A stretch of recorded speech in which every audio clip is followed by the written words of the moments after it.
Un regard fermé, un petit sourire, Obama versus Poutine. Le toast des deux présidents au dîner des Nations Unies ne cache pas la tension, encore moins les divergences entre la Russie et les États-Unis, notamment sur la Syrie.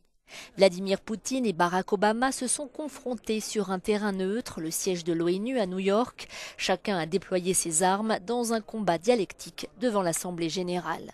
Pour le chef du Kremlin, il n'y a pas d'alternative à Bachar al-Assad qu'il présente comme un rempart contre le terrorisme.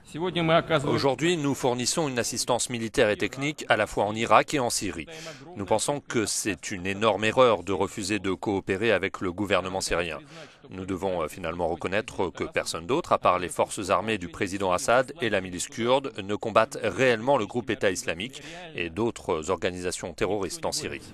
Malgré l'animosité des États-Unis envers Bachar al-Assad, Barack Obama a montré sa disposition à le laisser encore en place un certain temps. Les États-Unis sont prêts à travailler avec tous les pays, y compris la Russie et l'Iran, pour résoudre le conflit.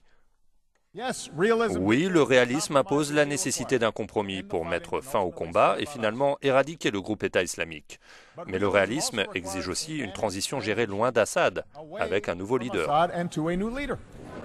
Pas de retour possible au statu quo d'avant la guerre pour Barack Obama qui considère la présence de Bachar al-Assad incompatible avec la résolution du conflit. Or, pour la Russie, le président syrien est un allié précieux et inversement. Assiégé par le groupe État islamique, Bachar al-Assad aurait fait appel à Moscou, un ami de longue date de la Syrie, pour renforcer son fief de l'attaquer.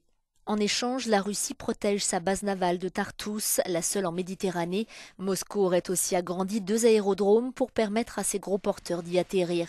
Car en toile de fond de la guerre civile syrienne se jouent des intérêts géopolitiques des puissances régionales et internationales, comme le montre cette poignée de main entre Vladimir Poutine et Barack Obama.